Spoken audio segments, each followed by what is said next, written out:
The things I would just want to highlight are mainly in chronological order. We had the geothermal workshop and other training and familiarization with geothermal energy on the 22nd and 23rd of April. We had a visit from Hatford Howell from the UK Trade and Investment Section at the British Embassy, British High Commission in Barbados on the 19th and 20th of May. We've had a draft report from him, and we're following up to get a final report which specifies exactly what it is, what comparative advantage UKTI can bring to Montserrat in terms of attracting business and publicising Montserrat as a place with commercial opportunities. We had interviews for the new Attorney General on the 21st and 22nd of May. There were 11 candidates. We interviewed 4. On the panel was the FCO legal advisor Akbar Khan, Kenneth Allen, QC, and Hogarth Sargent, observing for the Public Service Commission, and I chaired the board. So we interviewed 4 candidates. We made an offer. The successful candidate has accepted. The successful candidate will be no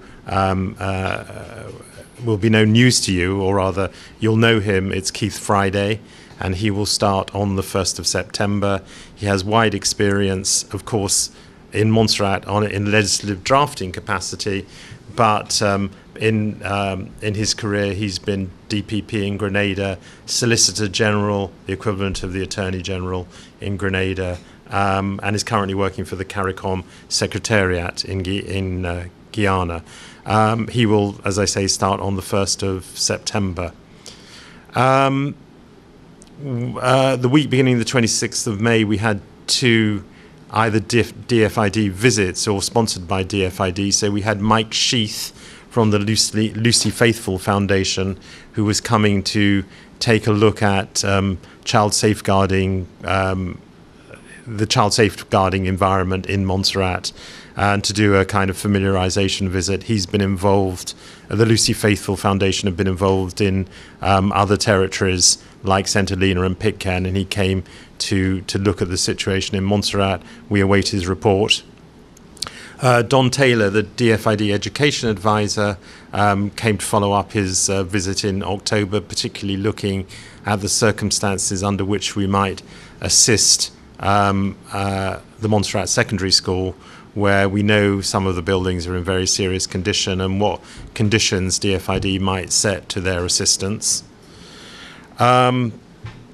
We also, and I know Bennette attended that, had a series of integrity workshops last week, where the Integrity Commissioner for Dominica, Julian Johnson, came to give the benefit of his experience in Dominica. I met him.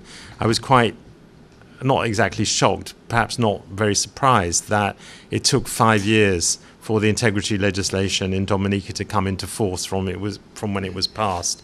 At the moment, we're coming up to almost 4 years from the 2010 passage of the Integrity Act, and but we're going to try and get it into force so that the first returns become effective from the 1st of April 2015 for this current financial year. But I need to confirm that.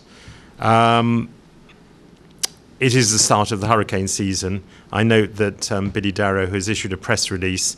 I just noted that he has issued a press release for the 2104 Atlantic hurricane season, which is a bit far in the future, but I think he means the 2014 one. And I think we're in good shape. It's an average hurricane season. We'll see what happens. It doesn't really matter if it's an average hurricane season. If one hurricane hits you, you have a problem. Coming up, we have the Queen's Birthday Parade on the 14th of June, the Queen's Birthday Party on the 19th of June, and in that week, the Defence Attaché, who is accredited to Montserrat from the British High Commission in Kingston, Patrick Brown, will come for that week, and will meet, as well as participating in the parade and the other events, will meet members of the Defence Force and others. I just also wanted to mention that certainly me personally, and I await a report from others, are really taking the new performance review system that the government of Montserrat has instituted very seriously. I have various people that report to me directly. I've agreed objectives for them for 2014-15. And I will monitor those. The form that is being used is much more sensible. The number of grades have gone down from 5 to 3. So from a situation where we had a fairly, in my view, relatively farcical grading system, which went 5, 4, 3, 2, 1, 5 being the highest, where it was 5 was outstanding, 4 was excellent, 3 was good, 2 was satisfactory, and 1 was unsatisfactory. And trying to work out the difference between good, excellent, and outstanding would probably defeat even the finest logician. We now have three grades: exceeding expectations, meeting expectations, and below expectations. I would expect that we would have the same kind of distribution in Montserrat as elsewhere in the world, where and it would have to be moderated among the government of Montserrat, initially among departments, and then more generally, that we would aim to get about 20% of staff in the above in exceeding expectations, around 70% in meeting expectations, and around 10% in below expectations. And while not wanting to personalize it, I was very pleased to discover that in Mr. Friday's contract, which he signed, there is a specific, we've always said that for all officers that gratuities will only be offered based on performance. In his performance, in his contract agreement, there is a specific number set. So the numbers are, something like 1, 2, 3. He has to have a minimum. The highest you can get is 3. He has to have a minimum of 1.75 to trigger a performance gratuity. So it becomes much less ambiguous than it has in the past. Finally, I wanted to note and thank John Skerritt, who will be attending his last cabinet meeting tomorrow as financial secretary before going on pre-retirement leave. For the next 4 months, we have agreed that Lindorna Braid will act as financial secretary. And at the same time, we will consider how we substantively fill that post. And I want to thank John for everything he has done for Montserrat, and I'm sure there will be more formal ceremonies than this press conference. And similarly, I have to announce very sadly that my colleague and table tennis opponent, Dr. Kimbugwe, will be leaving Montserrat around the 3rd week of September. He's going off to work in the D.FID office in Rwanda. And it's a very challenging job he's taken there. He's done a great job here in the last, 5 years, of which 4 years has been spent in Montserrat. His replacement, who was here for the last 2 days with his wife, Martin Dawson and Sue Dawson, will be arriving with a week's handover with Kato. Martin has worked for D.FID really since 1988, and since 1997, he has been overseas serving in D.FID offices and embassies chronologically in Sri Lanka, Indonesia, Afghanistan, Kyrgyzstan, Pakistan, lots of stans, and currently he's deputy head of the D.FID office in Malawi, and he will arrive here the week beginning the 13th of September, and Kato is due to leave around the 20th of September, and we will certainly be organising a function to say farewell to Kato and thank him for all he's done, and hello to Martin. We will also be changing over the Hogo, but I think that's already been advertised. Around about the same time, Tony Bates will come to take over from Mark Turner, and I want to take this opportunity to thank him also for the work he's done. But we will have other press conferences before then, and we'll go into more detail if necessary then. So, open to questions.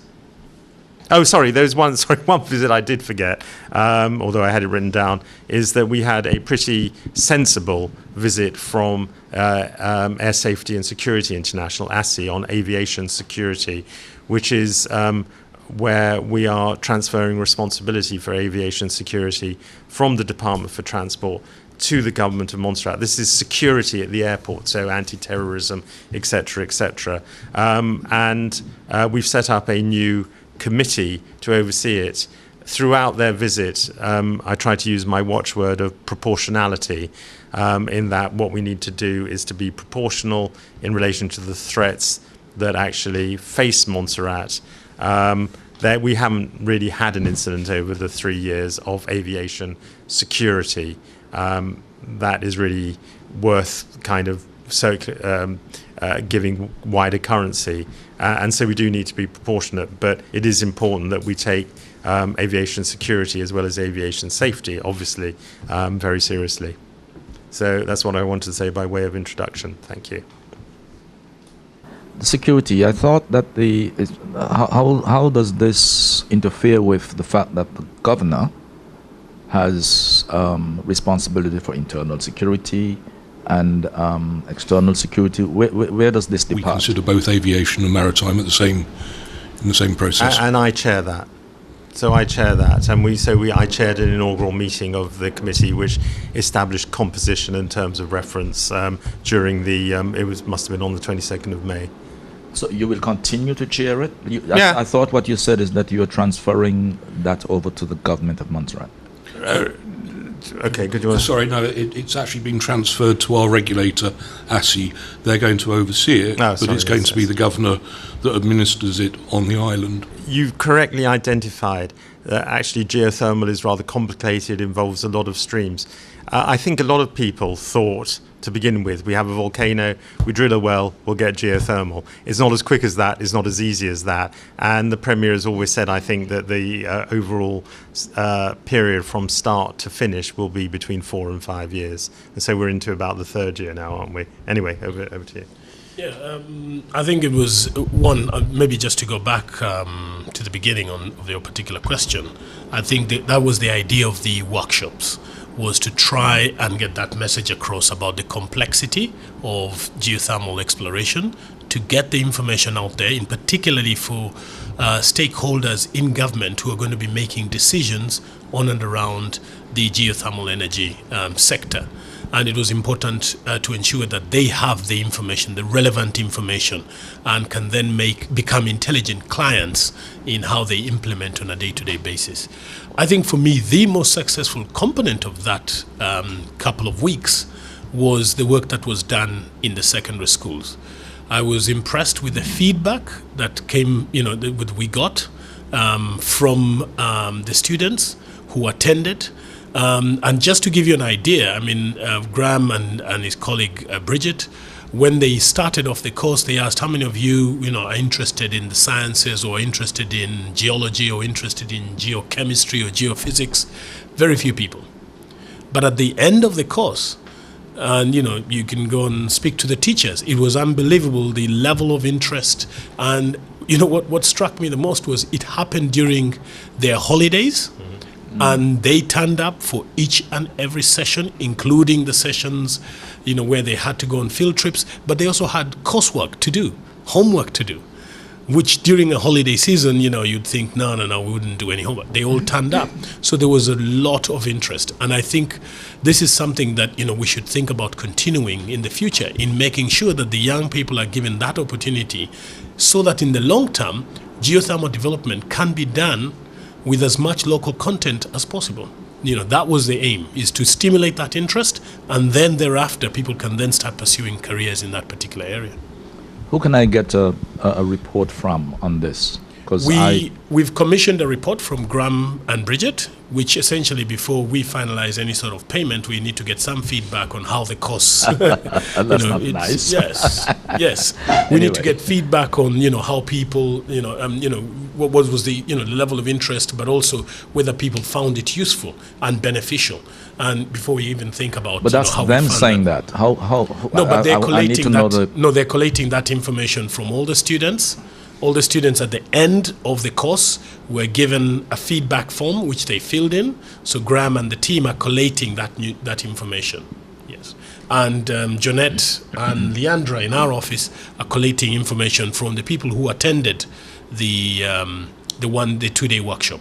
So you should have received an email, and if not, I'll get them to send you an email which essentially asks for your views and feedback on the 2-day workshop. Okay, I asked the question against the background of a statement that you would have made in the last press conference as a center, we can develop a center of excellence. Yes.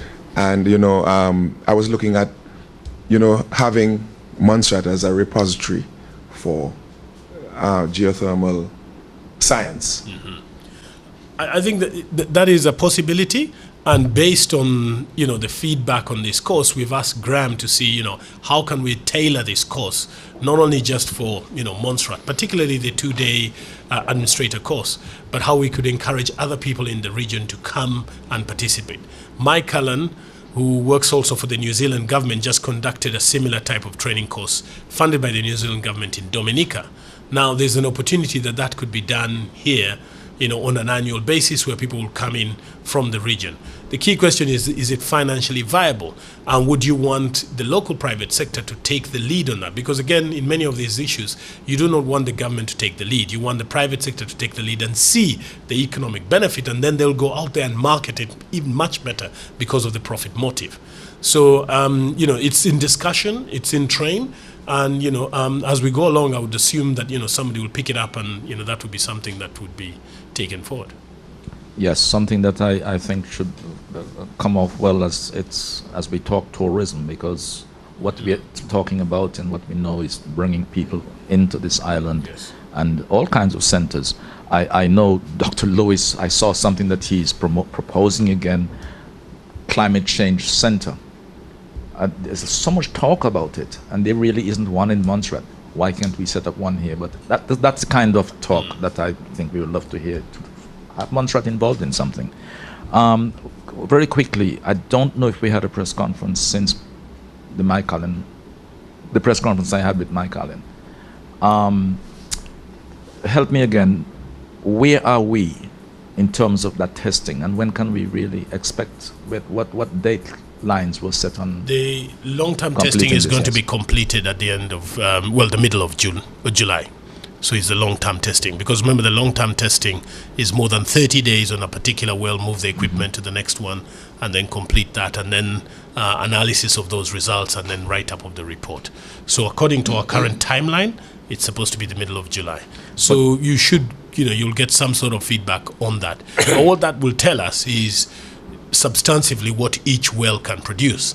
But ultimately, the key question is, do we have enough within one particular well? Because remember, you can't generate on both. You've got to generate in one and re-inject in the other, hence the work that we're doing on a third well drilling program. Hadford Howell, who came on the UKTI trip, I have a little difficulty too getting that report out. I noticed you say you were waiting for a draft report from him. No. He let me clarify. He don't forget, he went to both Montserrat and Anguilla. He sent draft reports to both myself and my colleague in Anguilla, Christina Scott. We both had the same reaction. His draft report was essentially a recording of all the points that people made to him.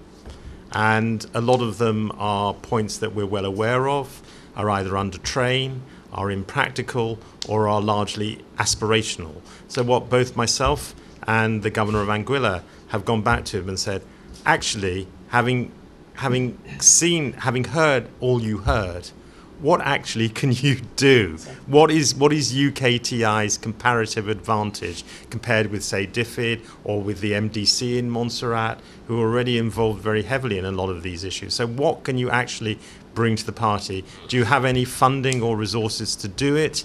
Please be specific. So his draft report was very general. It was a draft, came to us, and we said, please be specific. So he's been away and he's back in Barbados today. He's supposed to be revising his report. When we get, hopefully, a more specific report, we'll then decide how we move forward with it. Your Excellency, I know that quite a bit of work was done before regarding child safeguarding. Is this new individual that you're speaking about, is he replacing someone who has done the work before? No, because you mentioned it's a familiarization. We had the safeguarding project in the overseas territories, which came to an end about a year and a half ago. And then we had the workshop to announce the new project in collaboration with UNICEF. Again, it's financed by D.FID. This is a component of the project. Lucy Faithfull Foundation has been involved a lot with child abuse cases in the UK, and they've done work for D.FID in St Helena and Pitcairn. So the idea was for them to come and, from their perspective, take a look at the situation in Montserrat and decide what may or may not make sense to try and do. I don't want to preempt the consultant's report, but I don't think, as usual, he actually told us anything we didn't know. I think that his impression is that child safeguarding is an issue, that children are vulnerable. There are pressures on them, both societal and cultural. Where there is actual criminal activity, and as you know, we've changed the penal code so that if there is proof of criminal activity, those charged can be subjected to much more stricter jail sentences. But key issue remains not exactly cultural awareness, but well, I suppose it is cultural awareness, a feeling that just to re-emphasize, there is no such thing as consent by a child. A child under 16, either by definition or physically or by virtue of his or her maturity, cannot consent to sex, particularly with an older man or an older woman. But by and large, in Montserrat, where although people say they know X has happened or Y has happened, there is generally never evidence to prove that X has happened or Y has happened, and I don't think that's going to change very quickly. I also don't think it's confined to Montserrat. To the extent, I think that the Caribbean is actually quite a difficult environment, as set out in UN reports, etc., where domestic abuse and violence are quite a problem. I mean, they are actually also in South Asia, in particular. But so there are all these sort of things, and again, we're just getting an outsider's view of what he thinks might be appropriate, and then we need to digest what he says and see whether any of it's actionable, whether we can make progress on it. I'm very happy that you explained it that way, because I was asking against the background of the changes or amendments that would be made to the penal code, and the fact that whoever is coming in, that they would explore. The issue is whether we actually manage to catch anybody and convict anybody where these acts happen is a separate issue, but at least, as I've said, if we do and we manage to convict them, they will face a sentence that is more appropriate to the gravity of the crime they have committed.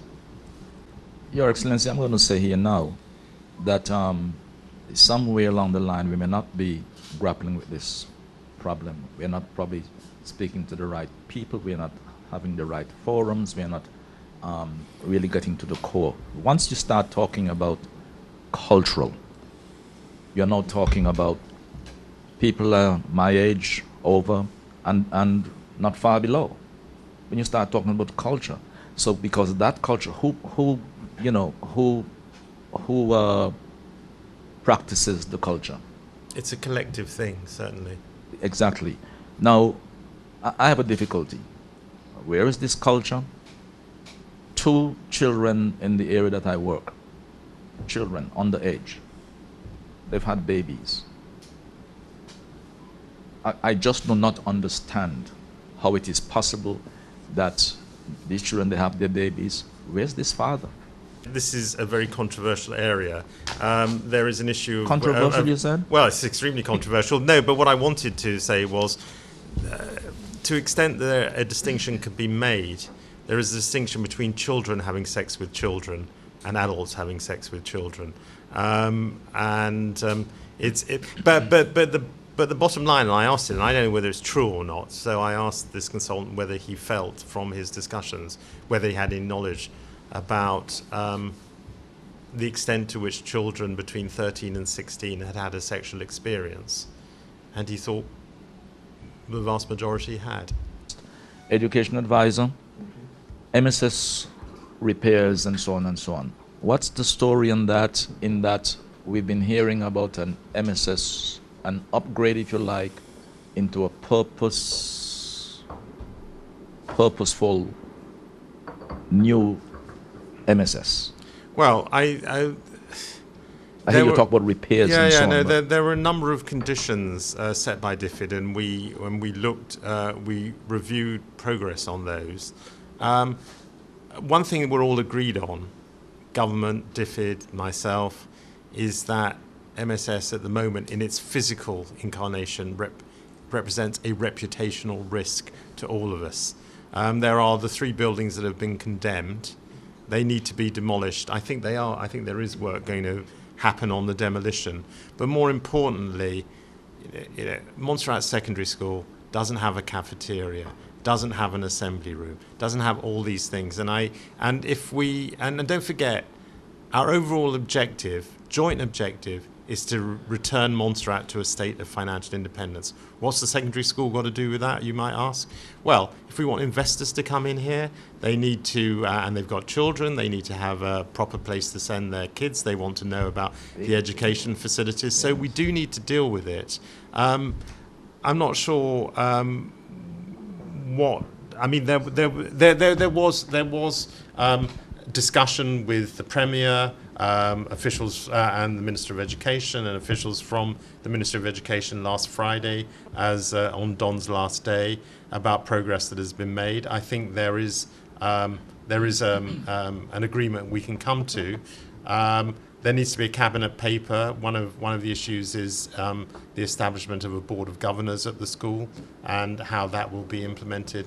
But I think we agree that the secondary school, like the hospital, is a suitable case for treatment. We did the condition survey. It's indicated the work that needed to be done. We're currently looking at how some of that refurbishment work required can be undertaken in this financial year, and then at the same time looking at or working with the ministry to come up with some plans on, once they've knocked down the buildings, what configuration of other buildings and uses do you want out of the new infrastructure? So all that work is in train at the moment. We've got this scandal that I've been talking about, and it forced you to issue a press release on the matter and so on and so on. And since then, I've heard legal representation getting involved.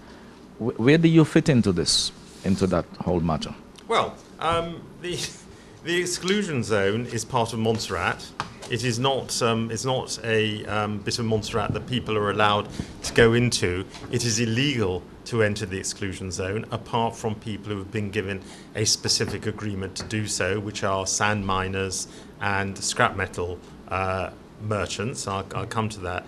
We also want to think about allowing tourists in a managed manner to start to go into the exclusion zone.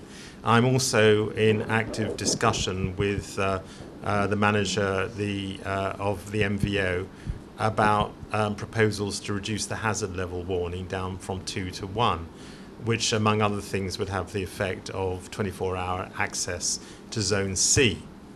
It would not mean, I hasten to add right here, that we are looking to re-establish habitation and homes in Zone C.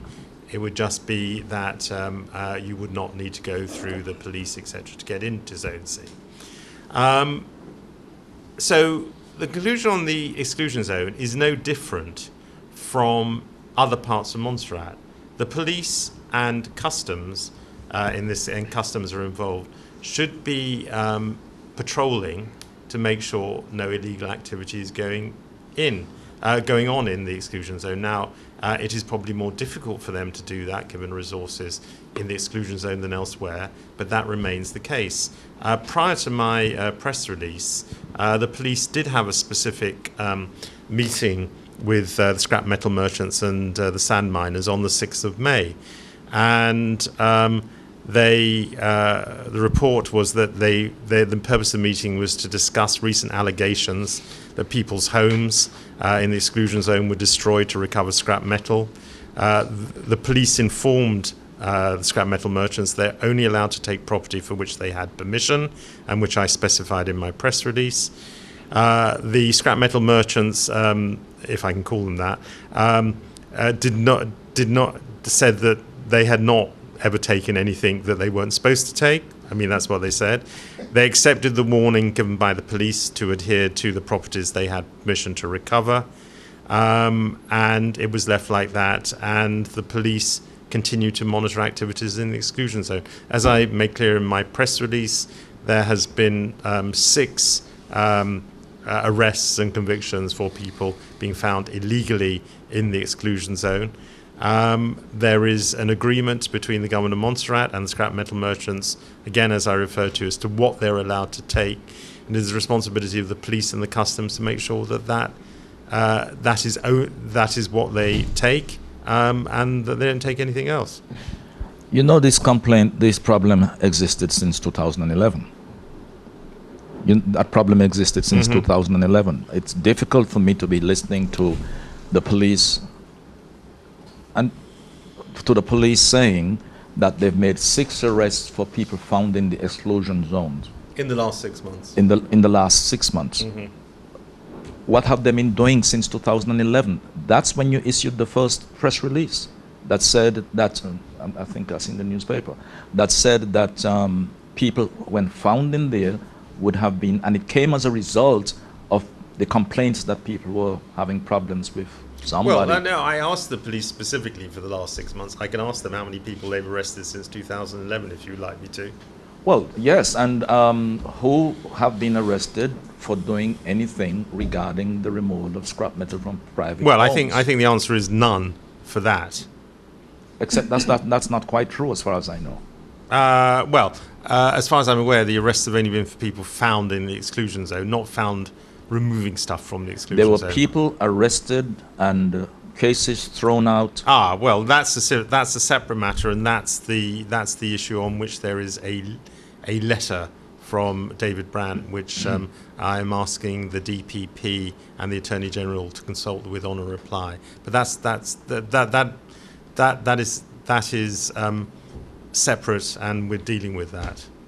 Well, you're talking about the waterworks estate. Well, there's the waterworks situation and other situations where people. Well, it's only the waterworks estate on which we have a separate letter.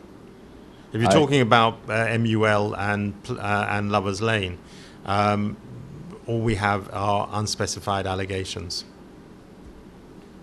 In unspecified allegations, and that crimes were committed. Well, hang on. Well, we also have that, and I should.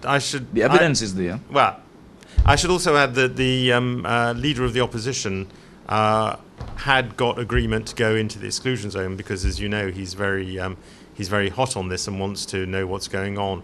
But he decided that rather than go to the exclusion zone, he would attend one of the integrity workshops, and so he still has to go into the exclusion zone. But we are making all arrangements to facilitate his visit, but he hasn't yet gone.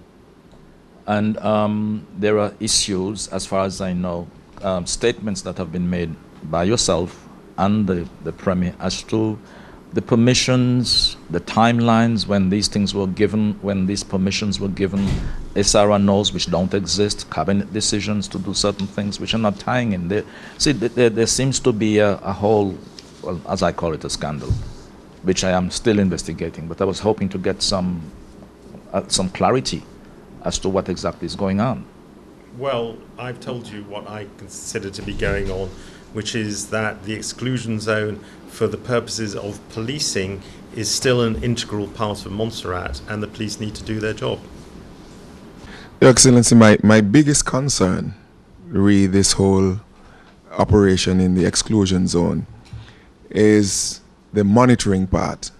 And how can you be sure that persons who are operating in the exclusion zone are not taking stuff from private property? I can't be sure. I mean, I can only continue to exhort the police to do what they can within the resources available to them to monitor the exclusion zone as they do the rest of the island. But it is a challenge by the nature of the terrain, etc. But it's obviously something that, in view of the public interest, I'm going to continue to talk to the police about and ask. I have fortnightly meetings with the Commissioner of Police, and this will be a recurring item on our agenda. I would just add that I thought Mr. Johnson was a hugely impressive figure, very experienced, and I had a separate meeting with him, and he gave me some along with Jim Hickson, and gave me some very good background on how we would do this. I remain personally still worried about the proportionality of the act, but we will, in terms of the amount of people that are required to file returns, but we will we need to consider that over the next few months. Well, it doesn't seem that many, except that there's just one group, assistant secretaries, directors. Well, there's a rather vague grouping of technical officers. Yes, but can't you define? Yeah, we can do, but we need. But I think, I need to take guidance on this. But I suspect we may need to amend the legislation to define them. You see, for me, what is happening? We've had the commission installed finally since January, February, and so the training has taken place for different people. People have heard what is required of them, and so on and so on. I don't know if they were particularly shocked, but from where I sit, it's not a big deal, even to lessen, let's say, the classification or the categories or however you want to call them. Simply define them, and it goes on. The thing is that on the dragging on and keeping it back from implementing the thing and bringing it into force seems to be dragging on. I noticed you commented on the fact that Dominica took 5 years to do what they're doing. Look, I want us to do the good things that are out there. We don't have to be follow-fashioned with the bad things, and this is a very important thing that we should do. That's a very legitimate aspiration. I agree with you. I'm a little disappointed. That's all you can say about it. But I'm aware of this, and we need to. It needs to come into force as quickly as practical.